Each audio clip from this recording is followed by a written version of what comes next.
En esta clase 22 es la segunda clase que vamos a dedicar a corriente alterna. Vamos directamente a aplicar el método de los fasores como herramienta fundamental en la resolución de los circuitos más simples sometidos a un régimen de tensión alterna. Lo que vamos a ver en un principio es la resolución de un circuito RL simple. Vamos a definir la impedancia compleja y vamos a ver qué son los diagramas de impedancias y diagramas de fasores. Y finalmente vamos a concluir con una resolución manual del caso RC, del caso RLC serie y el caso RLC paralelo. Tenemos un circuito RL formado por una resistencia y un inductor conectados en serie con un generador de tensión cosenoidal. Ya lo dijimos, el generador, al igual que los otros generadores que hemos visto antes, tienen un punto, en este caso sería este para nosotros, que va a representar siempre 0 volts, y el otro borne, el otro extremo, es la señal de tipo sinusoidal, en este caso, enfatizado con ese simbolito que vemos allí, esa senoide pequeña, es una FEM, que es una función del tiempo, y vemos que este punto por momentos será más positivo que este otro punto, por momentos será más negativo cuando atraviese su semiciclo la tensión sinusoidal negativa, y cada un semiperíodo valdrá igual, valdrá 0 volts. Pero bueno, en líneas generales, ¿cómo arrancamos estos ejercicios? En algún momento considero el caso en el que este borne es más positivo que este, en cuyo caso tendrá sentido pensar que la corriente tenderá a circular en sentido horario como marca aquí en azul. Esa corriente ahora también es una función del tiempo y va a generar caídas de potencial en la resistencia y en la inductancia que también serán funciones del tiempo. Aplicando todo lo que sabemos nosotros hasta aquí y viendo que esto es una única malla, asignándole estas caídas como se marcan aquí ya, según ya lo hemos visto, resultará fácil ver que la diferencia de potencial del generador alterno, en este caso, será igual a la suma de las caídas en la resistencia y la inductancia. Es decir, epsilon del tiempo será igual a la resistencia por la corriente del circuito, esto sería la ley de Ohm, y también sumado a L por la derivada de la corriente respecto del tiempo. Recuerden, esto es, en definitiva, la ley de Faraday. Si nuestra función E de t aquí ahora es de tipo cosenoide, epsilon 0, un cierto valor pico, por un coseno de omega por t, recuerden omega se mide en radianes por segundo, es la frecuencia angular, no confundir con la frecuencia angular que se mide en hertz. Y todo el método comienza haciendo esta suposición, es decir, una señal cosenoidal en el tiempo, en el dominio real, tiene su correlato en el plano complejo mediante esta expresión. Esto es un fasor, es una cierta amplitud, es un vector con esta amplitud que va a rotar en el plano complejo con esta frecuencia angular omega. Recuerden, esto estará bien planteado si la parte real del fasor remeda a esta expresión. De igual manera, entonces la corriente como una función del tiempo tendrá su representación fasorial que no conocemos todavía, es lo que queremos encontrar, por lo que lo llamaremos directamente fasor corriente en mayúscula con ese sombrerito sinusoidal para enfatizar que se trata de una cantidad compleja y más en concreto que se trata de un fasor. Lo que vamos a hacer ahora es escribir esta ecuación, que es la ecuación que representa el sistema y digamos de cuya solución será la función I de t, la vamos a escribir, la vamos a representar en el plano complejo. En el plano complejo equivaldrá ahora a reemplazar E de t por el fasor tensión, R por I de t será equivalente a R por el fasor corriente, en tanto que L por la derivada de la corriente respecto del tiempo será L por la derivada del fasor corriente, pero derivar un fasor en el plano complejo es lo mismo que escribir la cantidad J por omega afectando al fasor I. Por lo tanto, entonces, ahora lo que nos queda es que el fasor tensión es igual a el fasor corriente por, sacándolo de factor común, la resistencia más J por omega por la inductancia. Esto, así como está, nos recuerda una suerte de ley de Ohm, según la cual algo que multiplica una corriente representa volts. Por eso es que a esta cantidad se la va a denominar impedancia ZRL. Usaremos la letra mayúscula Z, le pondremos también ese énfasis ahí arriba para indicar que es un número complejo. Cuidado, esto no es un fasor, esto es un número complejo con parte real y con parte imaginaria. Vuelvo a recargar, vuelvo a repetir que J aquí es la raíz de -1, es la unidad imaginaria. Y en consecuencia, entonces ahora vemos que este circuito tiene parte real, que va a ser la resistencia, pero tiene una parte imaginaria, que es la frecuencia de trabajo del generador por el valor de inductancia. Cada uno de estos dos valores veremos luego que son representados como la impedancia de la resistencia y la impedancia del inductor. Por ahora, sigamos trabajando esta expresión, es directamente, si despejamos la corriente, el cociente del fasor tensión dividido el número complejo R más J omega L. Si recordamos entonces, el fasor tensión en realidad es epsilon 0 por E a la J omega T. Recuerden, la representación fasorial de la función cosenoide es 0 por coseno de omega T. La impedancia del circuito es, al igual que como estaba escrita aquí, R más J omega L. Esto es un cociente entre dos números complejos. Solamente que el numerador está expresado en notación exponencial. Pueden ir a repasarlo si quieren. En tanto que el denominador está expresado en notación cartesiana.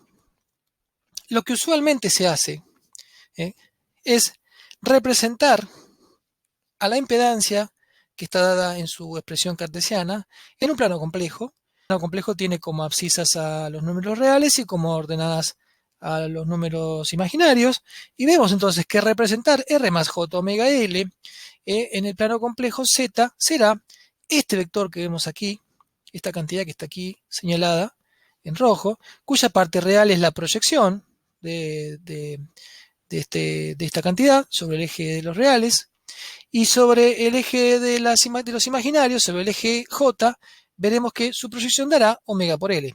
O dicho de otra manera, graficamos con las coordenadas real e imaginaria y encontramos en el extremo, encontramos una suerte de vector que representa a la impedancia de este circuito, impedancia ZRL. Para hacer este cociente, pensemos que hacer este cociente nos dará el resultado de la corriente directamente del circuito. Entonces lo que usualmente se hace es transformar esta expresión en notación cartesiana en expresión con notación exponencial, para lo cual lo único que tenemos que hacer es encontrar el módulo de este número complejo y la fase. El módulo será la raíz cuadrada de estos dos catetos al cuadrado, es decir, la resistencia al cuadrado más la cantidad omega por L, que está aquí marcada en verde, al cuadrado, raíz, y la fase será el arco cuya tangente vale omega por L sobre R. Y de esa manera entonces la impedancia se puede representar ahora con la misma notación que el fasor, es decir, con un módulo y una fase. La diferencia fundamental es que esto que está aquí, esto es un fasor, mientras que esto sigue siendo un número complejo en notación exponencial. Recordemos, el fasor es una entidad que rota, que evoluciona a omega veces por segundo en el plano complejo, mientras que esto es un número complejo simplemente, es fijo. Cuando hacemos el cociente ahora será muy simple de hacer, pues la amplitud ahora del fasor solución, del fasor corriente, será la amplitud del fasor tensión sobre la impedancia del circuito, y la fase será ahora la fase del fasor menos la fase de la impedancia RL.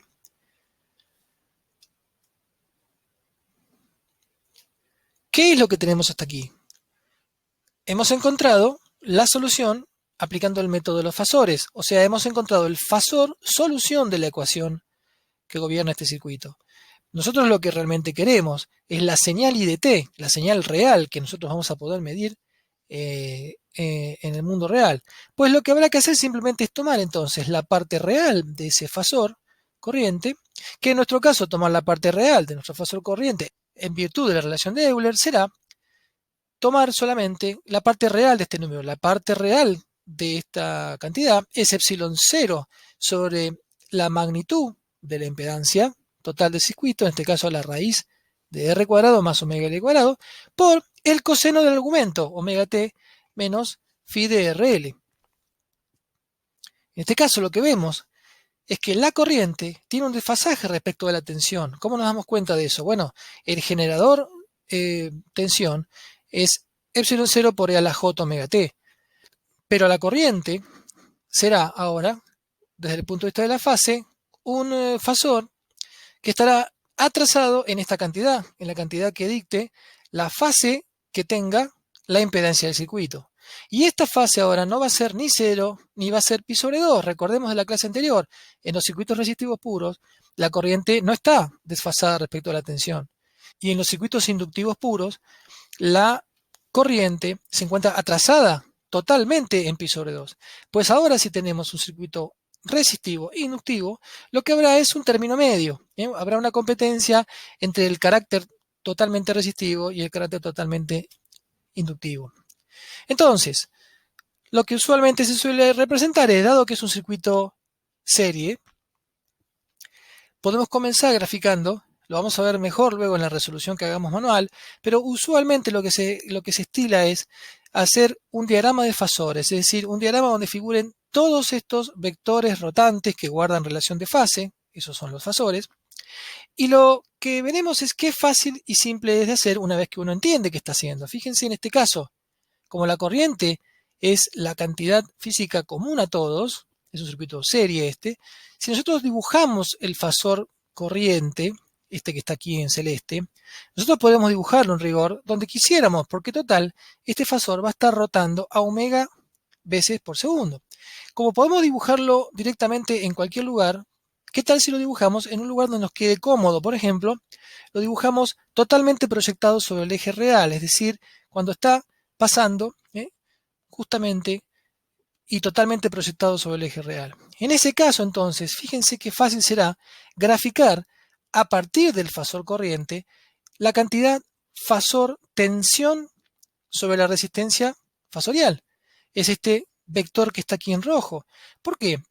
Porque si nosotros recordamos, si vamos para atrás, la caída sobre la resistencia es directamente la resistencia por el fasor corriente, en tanto que la caída sobre el inductor será un vector omega L veces más grande que el fasor corriente, pero adelantado 90 grados en virtud de que está multiplicado por J, la unidad imaginaria. Eso nos lleva, o eso explica por qué, entonces, si yo elijo dibujar el fasor corriente arbitrariamente en 0, aquí como está, en fase con él tendremos la tensión que cae sobre la resistencia, pero 90 grados adelante tendremos la tensión que cae sobre el inductor. Vemos que el fasor tensión sobre el inductor, B sub L, está 90 grados adelante del fasor corriente. ¿Cómo nos damos cuenta de eso? Bueno, esto es fácil. Si nosotros nos detuviéramos en algún lugar del gráfico y dejáramos que estos vectores comiencen a rotar, primeramente va a pasar B sub L y luego 90 grados atrás va a pasar el fasor corriente. Por lo tanto, ese es mi argumento para decir el fasor tensión sobre la inductancia está 90 grados adelantado de la corriente del circuito.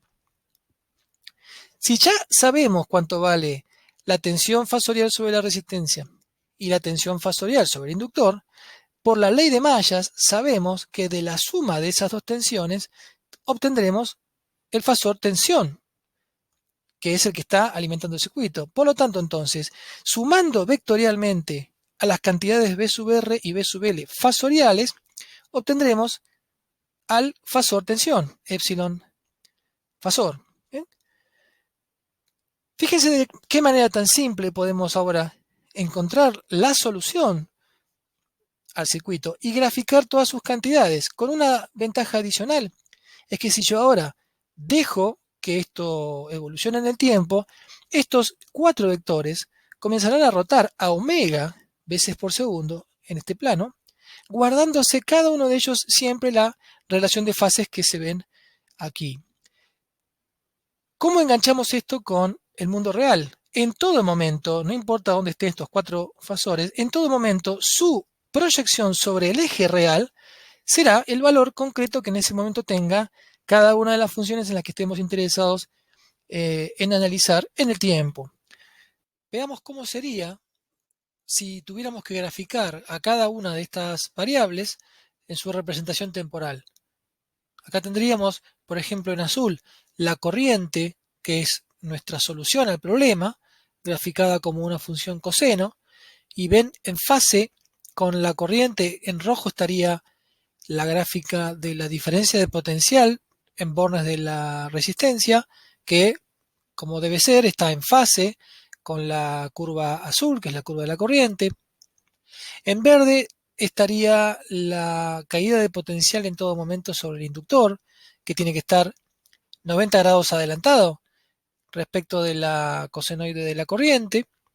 Y en negro sería la sumatoria de las dos caídas de tensión sobre la resistencia en rojo más la caída sobre el inductor en verde. En negro entonces lo que estaríamos graficando sería la tensión de nuestro generador epsilon de t. Como vemos, es mucho más claro, mucho más conceptual, se hace más rápidamente el análisis mediante diagrama de fasores. Pues nosotros con un simple vector, con una cierta relación de fase, estamos representando todas las señales y de una manera mucho más fuerte. Ideas principales para emplear el método de los fasores en la resolución de circuitos de corriente alterna. Primero, a toda tensión se le asigna una representación en el plano complejo mediante un fasor. Recordamos, se suele enfatizar el hecho de que sea fasor recurriendo a este sombrerito sinusoidal. A toda corriente se la representará mediante un fasor corriente correspondiente. Todo elemento del circuito, resistencia, inductor, capacitor, ahora va a tener en el plano complejo una representación mediante lo que llamaremos impedancia. En el caso de la resistencia, la impedancia resistiva, Z sub R, será un número real puro. Podemos escribirlo así, o directamente empleando la notación exponencial, podemos poner la magnitud R y una fase 0, indicando que es un número real. El capacitor tendrá un valor que llamaremos impedancia de capacitor, Z sub C, que valdrá 1 sobre J omega C, recordemos J, la unidad imaginaria. Como en realidad la unidad imaginaria debería no ir en el denominador, entonces sería equivalente a que pongamos menos J sobre omega por C, o en la representación exponencial sería 1 sobre omega C con fase 90 grados negativa, en tanto que para la inductancia o el inductor, la impedancia inductiva valdrá J por omega L o omega L con fase más pi sobre 2. Ahora, la impedancia en realidad es un número complejo que tiene parte real e imaginaria, y en realidad la parte real de la impedancia es lo que hasta ahora nosotros conocimos como resistencia. Lo que ahora acompaña en su parte imaginaria a la impedancia es la reactancia, y la reactancia proviene de los capacitores y de los inductores. Ven que la reactancia, a diferencia de la resistencia, depende de la frecuencia con la que se trabaje, es decir, la frecuencia del generador afectará al valor de reactancia, al valor de reactancia inductiva y capacitiva. Vemos cómo entre la reactancia inductiva y la reactancia capacitiva, de nuevo, hay una relación, una suerte de simetría. En el caso de la inductancia, omega por L positiva, en el caso de la capacitancia 1 sobre omega C negativa. Quiere decir que la reactancia de la inductancia es directamente proporcional a la frecuencia, mientras que la reactancia de un capacitor es inversamente proporcional.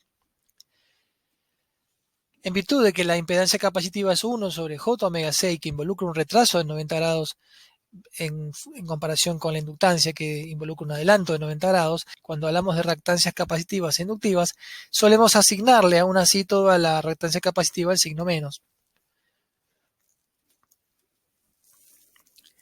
Y en cada elemento ahora se cumplirá una suerte de ley de Ohm generalizada. ¿Por qué?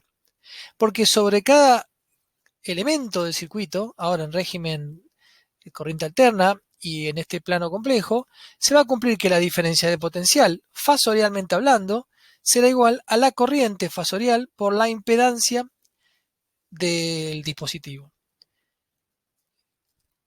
En ecuaciones, tensión fasorial será igual a corriente fasorial por impedancia. Recordamos, tensión y corriente son fasores, es decir, son cantidades que varían en el tiempo, pero en el plano complejo, mientras que impedancia es un número complejo que dependerá de la resistencia y de la reactancia del circuito.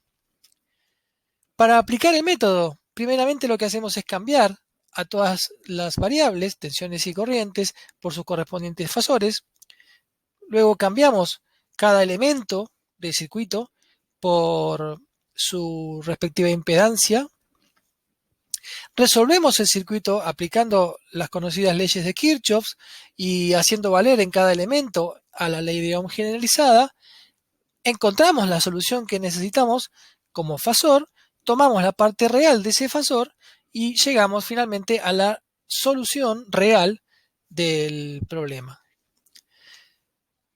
Como una conclusión notable es remarcar la idea de que es mucho más sencillo trabajar con diagramas fasoriales en lugar de con las curvas y las funciones cosenoidales en el dominio del tiempo. Y es preciso aclarar y recordar que una cosa es el diagrama de impedancias y otra cosa es el diagrama de fasores o diagrama fasorial. En el diagrama de impedancias, lo que nosotros representamos en un plano complejo es un número que tiene que ver con la impedancia total del circuito, con parte real, parte imaginaria. Que una vez que está definida la resistencia, la inductancia, la capacitancia y se conoce la frecuencia de trabajo, es un número fijo, constante.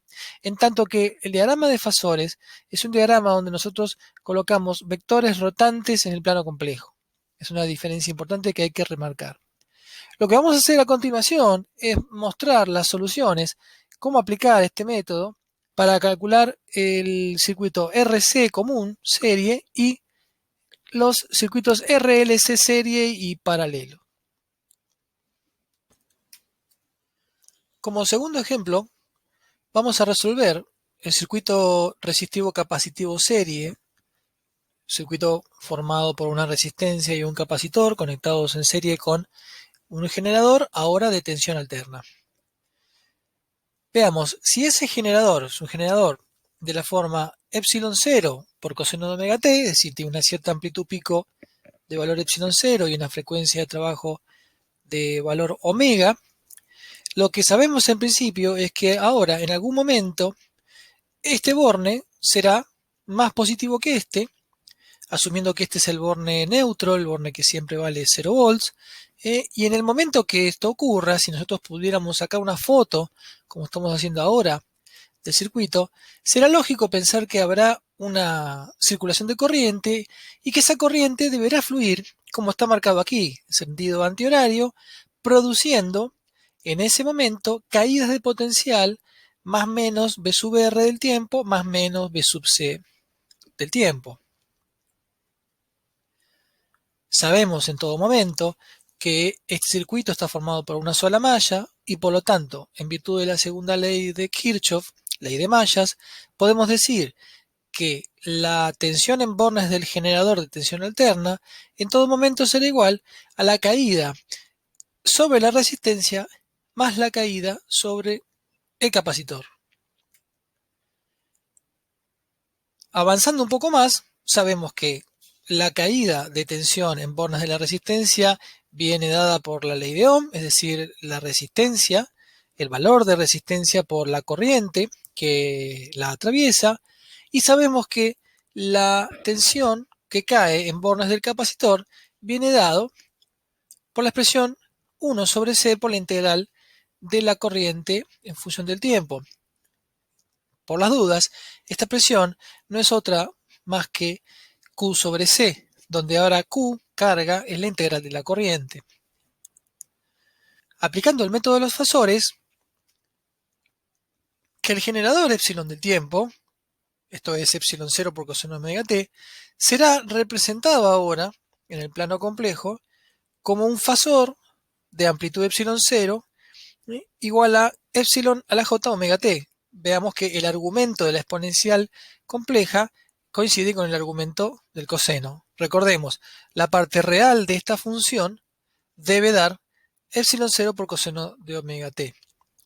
Además, ahora a la señal que representa a la corriente en el tiempo, es decir, la señal I de t, la vamos a representar con un fasor que denominaremos I fasor, que no conocemos y que es la solución que queremos encontrar.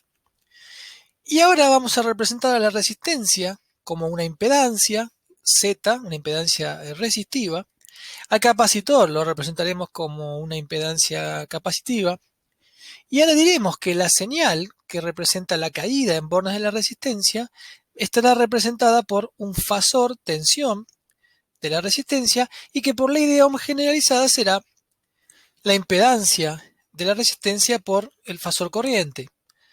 A su vez, la tensión en bornes de capacitor ahora estará representado por un fasor tensión de capacitor y será análogamente por la ley de Ohm generalizada igual a la impedancia del capacitor por la corriente que lo atraviesa. Esto es lo que nosotros conocemos y sabemos manejar en el plano real. Y esto es el plano complejo al cual nosotros vamos cuando aplicamos el método de los fasores. Adicionalmente, recordamos que la impedancia de la resistencia es un número real que vale precisamente lo que conocemos como resistencia y que la impedancia del capacitor es ahora un número imaginario que vale 1 sobre omega c y que está desfasado en menos pi sobre 2. Recordamos, estas son las expresiones que vienen de nuestra nueva ley de Ohm, si quieren, la llamamos ley de Ohm generalizada, y entonces volvemos al circuito. Para ahora, en lugar de verlo de esta manera, esquemáticamente, lo vamos a empezar a ver de esta otra forma, en donde ahora vemos que está el fasor tensión del generador, el fasor corriente ahora que atraviesa a los componentes que ya no se llaman más resistencia y capacitor, sino que ahora los podemos denominar directamente impedancia resistiva e impedancia capacitiva. Todo lo demás es exactamente igual. La corriente fasorial ahora circulará en sentido horario cuando este borne sea más positivo que este, y sobre cada impedancia ahora habrá una caída, habrá un fasor tensión sobre la resistencia y fasor tensión sobre el capacitor. Y también entonces ahora esta ecuación de malla de circuito en su representación fasorial será, como se ve aquí, simplemente el fasor tensión del generador en todo momento será la suma de los fasores tensión sobre la resistencia y tensión sobre el capacitor. Reemplazando ahora por la ley de Ohm generalizada, cada una de estas expresiones es igual a su respectiva impedancia por la corriente. En el caso de la resistencia será R por I, y en el caso del capacitor será 1 sobre J omega C por I. La ventaja es que nosotros aquí estamos representando lo que antes era una integración, volvemos a repetir, ahora es simplemente una división por un factor J omega. Por lo tanto, ahora podemos sacar de factor común al fasor corriente y nos queda ahora multiplicado esto por R más 1 sobre J omega C. Recordemos también que como la unidad imaginaria no debe quedar en el denominador, si afectamos ambos miembros por la unidad J, luego entonces es exactamente igual a que escribamos al fasor corriente por R menos J sobre omega C. Esta cantidad, R menos J omega C, es lo que se denomina impedancia total del circuito RC. Es la impedancia total. Fíjense que puede imaginárselo de la misma manera que como trabajábamos con las resistencias, y la impedancia total del circuito ahora podrá ser la suma de la impedancia resistiva más la impedancia capacitiva, que es lo que dice aquí.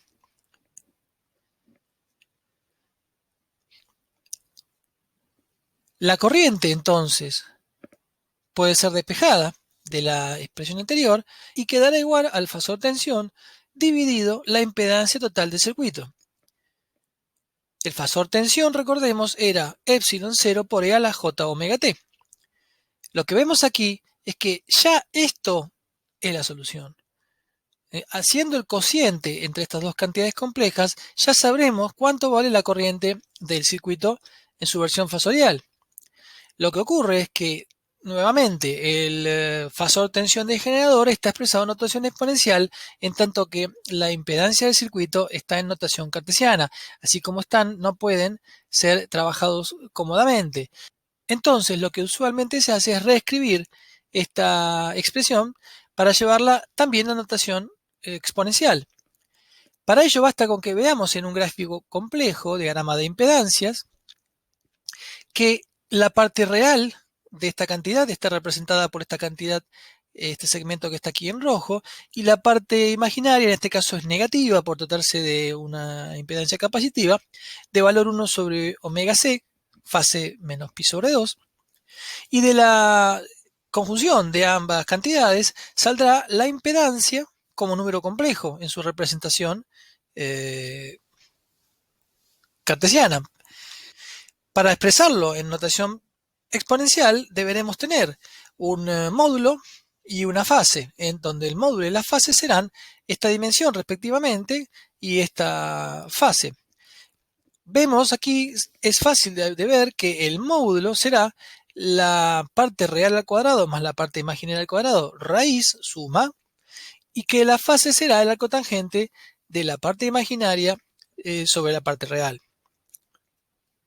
Además vemos que en este caso, por tratarse de una cantidad resistivo-capacitiva, siempre veremos que la fase será negativa, porque desde el momento que la parte capacitiva siempre es negativa, eso hará que el arco tangente siempre sea de una cantidad negativa, por lo tanto, esta fase RC será siempre un número menor a 0.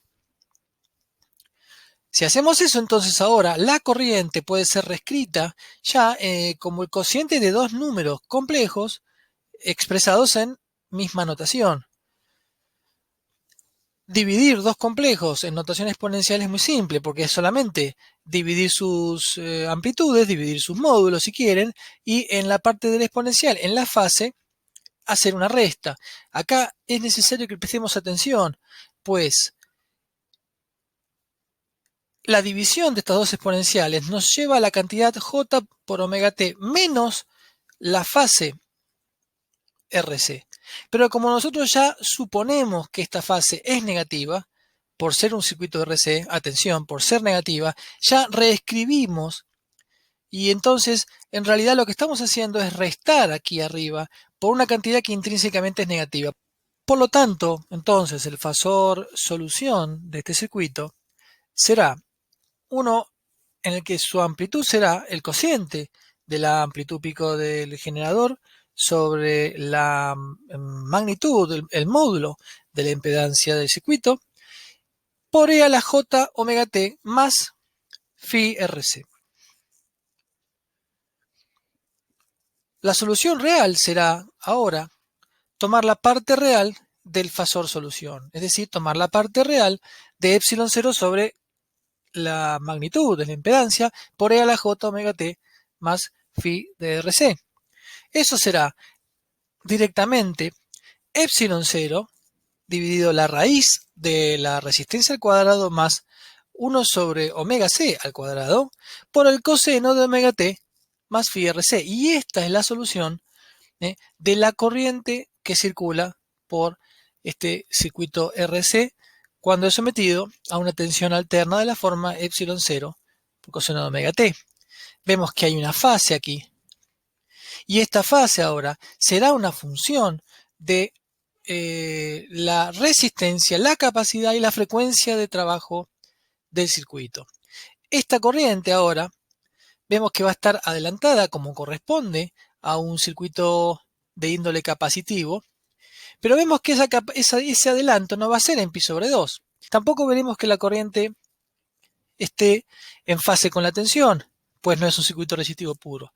Lo correcto es observar que en este caso la corriente está adelantada una cierta cantidad comprendida entre 0 y pi sobre 2. En función de cuál de las dos componentes pese más, la resistiva o la capacitiva, será entonces el valor correspondiente del desfasaje entre la corriente del circuito y la tensión del generador. Veamos cómo son ahora todos los fasores que intervienen en este circuito. Por empezar, es usual comenzar a graficar el diagrama de fasores comenzando por el fasor más común a todos. El fasor más común a todos en un circuito RC serie es el fasor corriente, es la magnitud que recorre a todos los elementos del circuito. Así que comenzaremos graficando el fasor corriente, pero el fasor corriente, que si nosotros lo analizamos o lo vemos en función de lo que nos dio la solución, nos puede llevar a una cierta confusión. ¿Dónde podemos graficar ese fasor corriente? Lo podremos graficar en el instante que nosotros querramos. Así que el fasor corriente podría estar, por ejemplo, graficado cuando tiene una proyección completa sobre el eje imaginario, o puede ser graficado sobre el eje real o en una situación diferente. ¿Cuál vamos a usar nosotros? Bueno, como podemos elegir cualquiera, elijamos la que nos quede cómodos a nosotros. Es mucho más fácil comenzar un diagrama de fasores dibujando el fasor corriente, por ejemplo, proyectado totalmente sobre el eje real. Si asumimos que en algún momento el fasor corriente está sobre el eje real, entonces ahora la tensión sobre la resistencia será muy fácil de calcular, pues la tensión en la resistencia será otro vector en fase con la corriente. Así que en rojo acabamos de graficar el fasor tensión sobre la resistencia para el mismo instante en el que el fasor corriente está proyectado completamente sobre el eje real. El fasor que representa la tensión sobre el capacitor tendrá que ser un vector a 90 grados atrasado respecto del fasor corriente. Eso implica desde la posición del fasor corriente 90 grados hacia atrás dibujar el fasor tensión de capacitor con su correspondiente magnitud. Ahora que hemos graficado los dos fasores tensión sobre la resistencia, sobre el capacitor, y recordando la ley de mallas que gobierna ese circuito, podemos hacer directamente la suma de los fasores tensión sobre la resistencia y tensión sobre el capacitor. Sumar fasores es exactamente igual a sumar vectores, así que lo que haremos es graficar ahora la suma de estos dos vectores, pero la suma de estos dos vectores es directamente el fasor tensión del circuito, es decir, epsilon, el fasor epsilon. De esta manera, entonces, hemos graficado los cuatro fasores del circuito. Es una manera muy simple. Vemos que entre el fasor tensión, que está graficado en negro, y el fasor corriente, que está graficado en azul, vemos que hay un ángulo. Este ángulo precisamente es el ángulo, es la fase de la impedancia total del circuito. Por eso, entonces, si la fase de la impedancia es negativa, lo que implicará luego es que el fasor corriente estará adelantado en esa cantidad respecto del fasor tensión. Esto también es lógico físicamente, pues por tratarse de un circuito resistivo-capacitivo, la corriente es esperable que esté en algún ángulo, pero siempre en adelanto respecto del fasor tensión del circuito. Y acá viene tal vez lo más interesante de este método, pues estos cuatro fasores que hemos graficado para una situación que nos quedara cómodos a nosotros, ahora van a encontrarse permanentemente rotando en el plano complejo. Y esa es la, vamos de nuevo.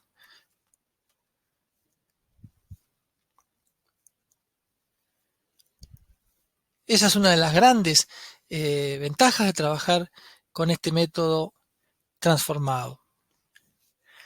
Siempre estos cuatro fasores estarán rotando a omega veces por segundo en el plano complejo, siempre manteniendo estas relaciones de fase.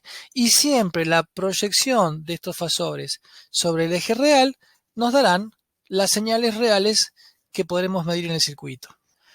Veamos ahora la solución del circuito RLC serie. Ese es el circuito en el que se conecta una resistencia, una inductancia y un capacitor en serie con un generador de tensión alterna. Es un caso un poco más complicado que cualquiera de los dos anteriores, pues ahora están presentes los tres componentes básicos de circuitos. Nuevamente, todo lo que ya hemos visto nos va a ser de utilidad para resolver este caso. En algún momento, vamos a resolverlo más rápido esto ahora, pero diremos que, de nuevo, en algún momento cuando el borne de la señal sea más positivo que el borne neutro, la corriente tenderá a circular en sentido horario, produciendo estas tres caídas, y aplicando la segunda ley de Kirchhoff, tendremos que la caída sobre la resistencia, más la caída sobre el inductor, más la caída sobre el capacitor, menos el generador, será igual a cero. Cada una de estas expresiones, fíjense, son la ley de Ohm, la ley de Faraday y, bueno, en definitiva, esto que sería carga sobre capacidad, que es nuestra definición de diferencia de potencial en bornes de capacitor. Lo que haremos ahora es ver este circuito en su versión transformada. En lugar de ver los componentes, vemos las impedancias de la resistencia, del inductor, del capacitor. Intercambiamos ahora las señales tensión de generador y corriente del circuito por los fasores tensión y fasor corriente.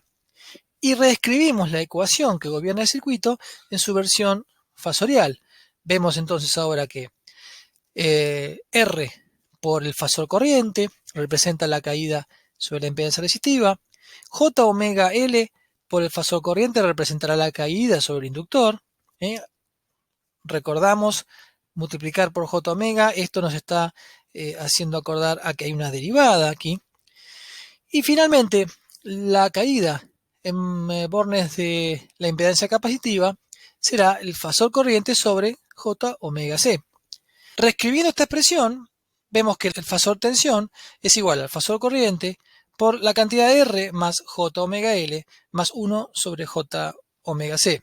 Toda esta cantidad es lo que definimos como la impedancia total, RLC, y vemos que esta cantidad ahora tiene una parte real, que sigue siendo la resistencia del circuito, pero ahora la parte imaginaria tiene los dos términos relativos a la inductancia y al capacitor.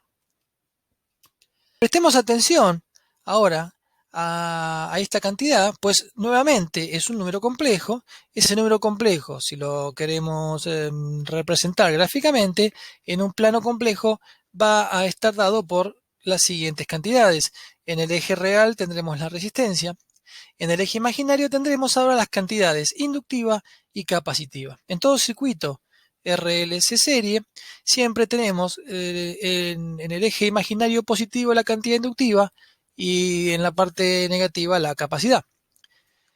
Lo que vamos a suponer aquí para presentar este problema es que supondremos que arbitrariamente la componente inductiva es mayor a la componente capacitiva para la frecuencia omega de trabajo. Entonces, en este caso, lo que hacemos es la resta de las dos componentes en el eje imaginario, y para componer entonces este número complejo, que es la impedancia RLC, lo que hacemos es ahora componer omega L menos 1 sobre omega C con R, y entonces obtendremos la magnitud y la fase de la impedancia RLC.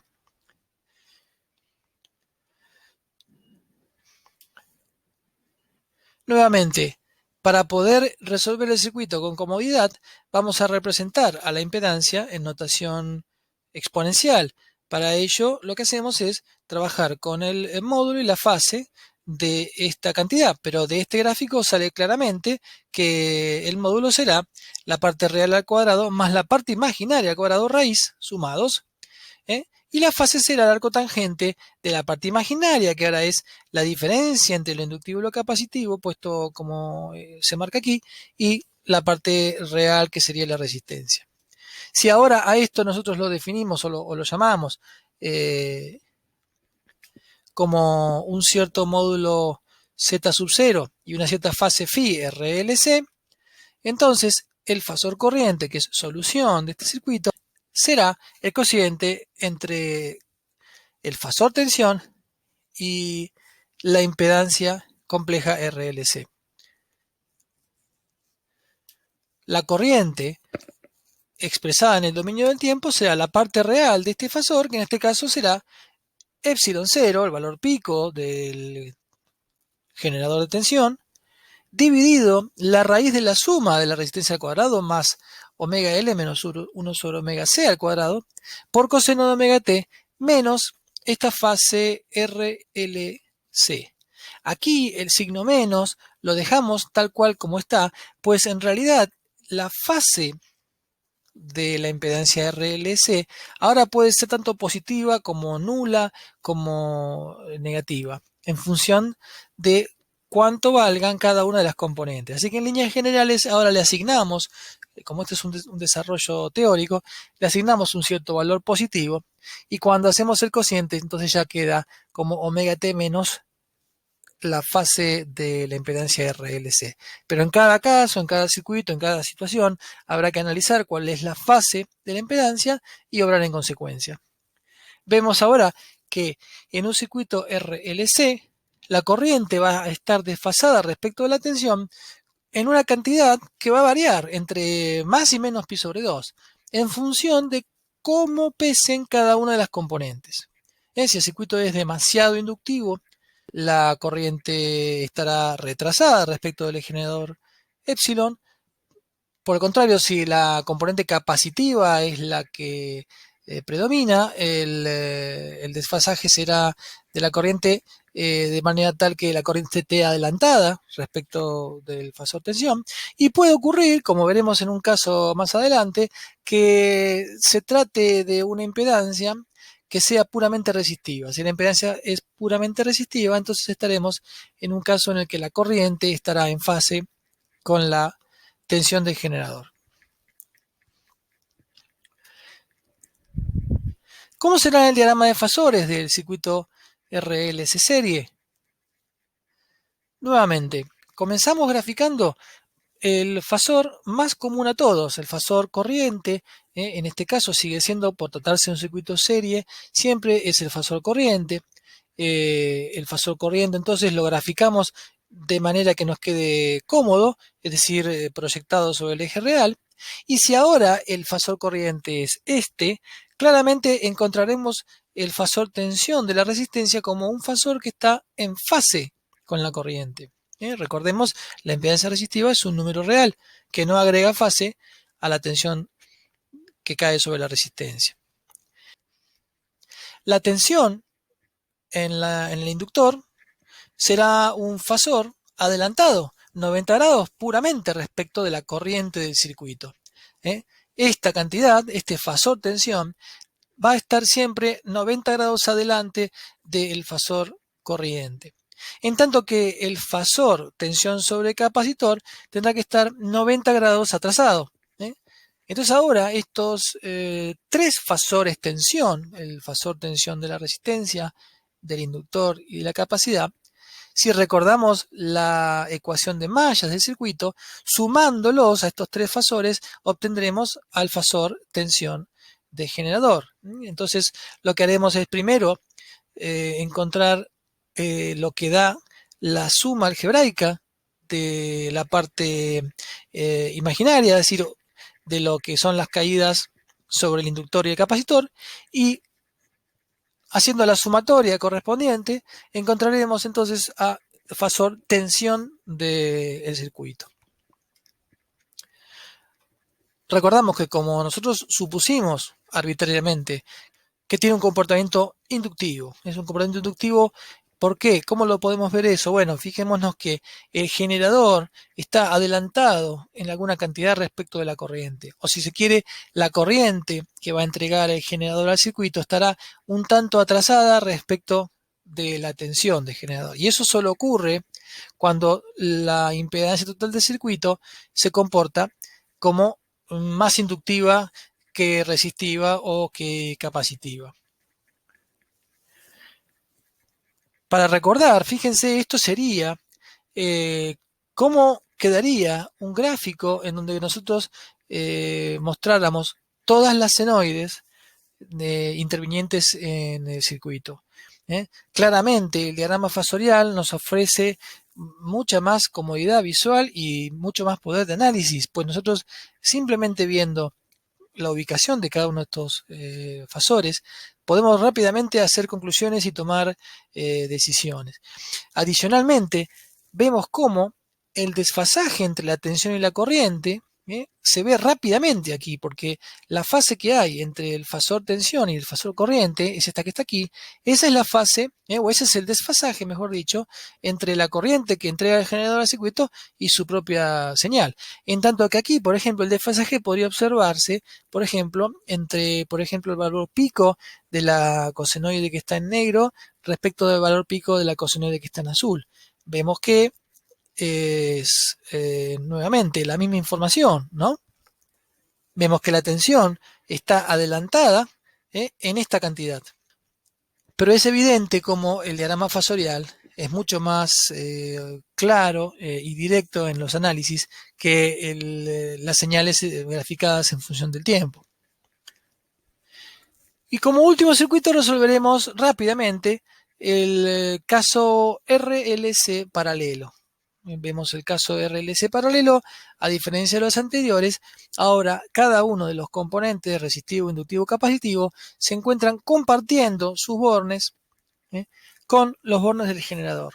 Por lo tanto, ahora las caídas sobre cada uno de los elementos coincidieron en todo momento con la diferencia de potencial que genere la FEM.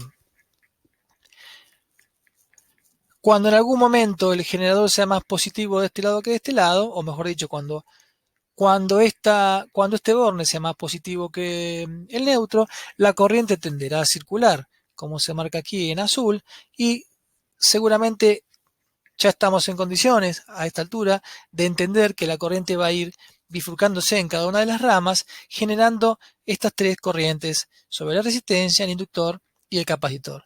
Cada una de estas corrientes, cuando atraviesan cada uno de los componentes, van a generar caídas, como se muestran aquí, que sean las caídas B sub R, B sub L y B sub C.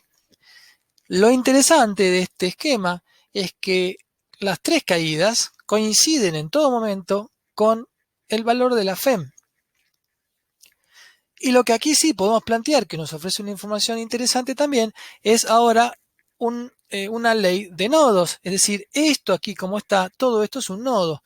Así que la corriente que ingresa aquí, la corriente que entrega el generador, es igual a la suma de las tres corrientes sobre cada uno de los elementos. Las expresiones de cada uno de los elementos ahora, relacionados con sus caídas, son como se muestran. En la corriente por la resistencia será la tensión en la resistencia sobre su valor de resistencia. La corriente por el inductor será 1 sobre L por la integral de la diferencia de potencial sobre el inductor. Y la corriente por el capacitor será el valor de capacidad por la derivada de su diferencia de potencial. Y todo esto sumado será igual a la corriente que entregue el generador. Pero ahora, analizándolo mediante método de los fasores, tenemos un circuito en donde tenemos ahora las tres impedancias con los fasores corrientes, el fasor tensión, y donde ahora cada una de las cantidades, corriente fasorial sobre la resistencia, sobre el inductor y sobre el capacitor, son como se muestra aquí.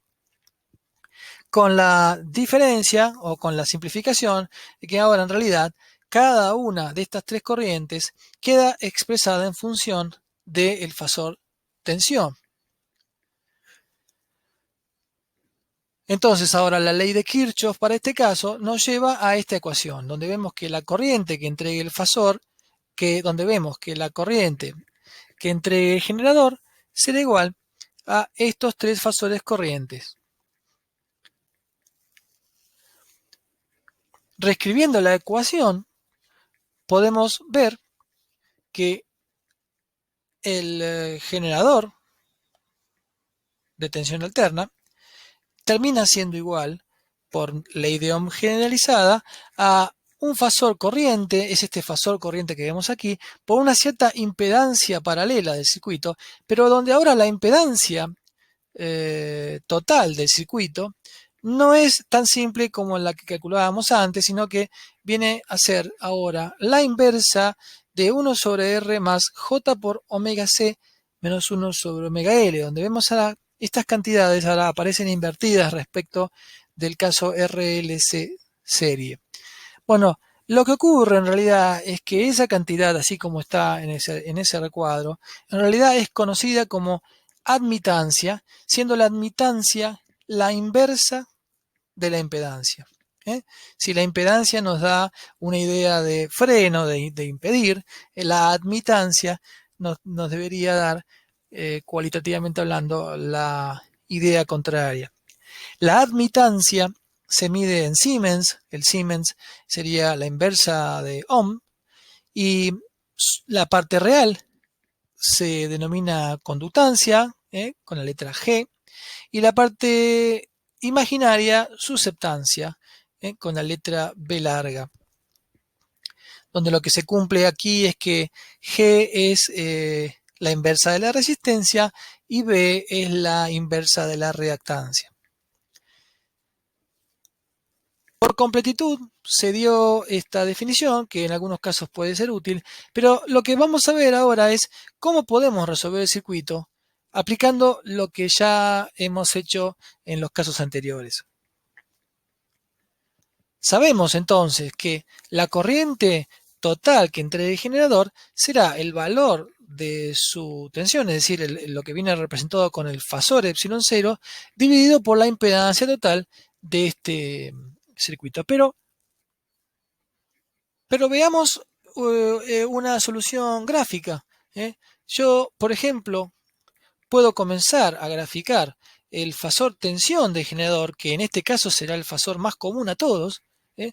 Nuevamente lo grafico donde me quede cómodo a mí, es decir, por ejemplo, proyectado sobre el eje real. Y ahora yo sabré que si en este momento el fasor tensión se encuentra aquí, la corriente que circule por la resistencia deberá ser un fasor en fase con el fasor tensión. De hecho, al ser un número real, esto es una resistencia simplemente, así que la corriente a través de la resistencia debe estar en fase con la caída en bonas de la resistencia, pero la caída en bonas de la resistencia coincide con el generador de FEM en este caso. Así que resumiendo, la corriente a través de la resistencia en este caso está en fase con la tensión del generador.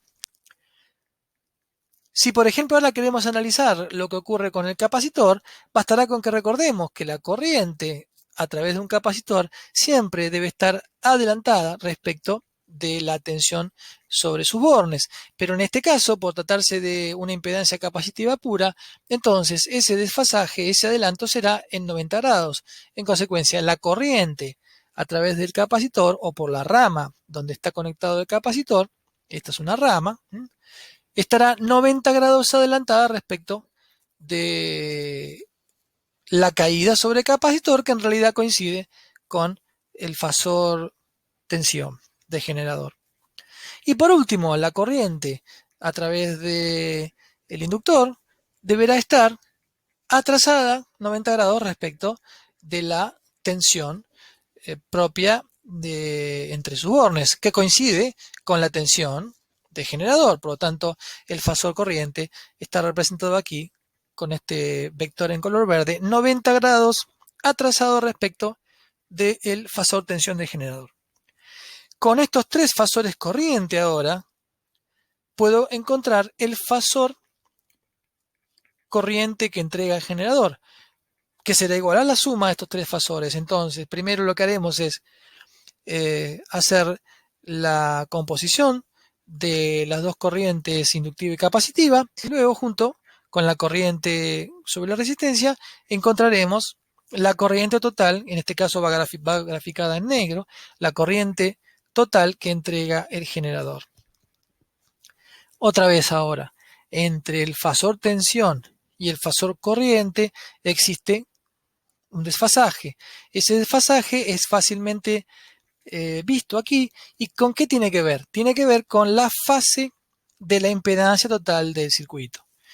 En este caso, por ejemplo, la susceptancia capacitiva la supusimos mayor que la susceptancia inductiva.